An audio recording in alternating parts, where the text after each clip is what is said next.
The perfect salad is flawless lettuce that's dressed perfectly in a vinaigrette, and then the seasoning, the anchovy, the quality of the anchovy, the quality of the Parmigiano, all that matters.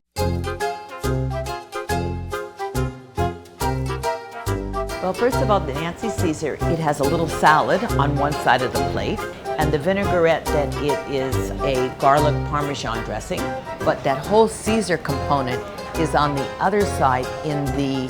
form of a large crostoni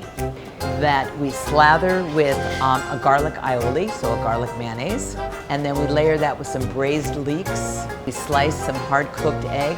large anchovies on top, and it's a wonderful way to pick up that crostoni and take bites of it, and then some leaves of lettuce and eat with the other hand is a perfect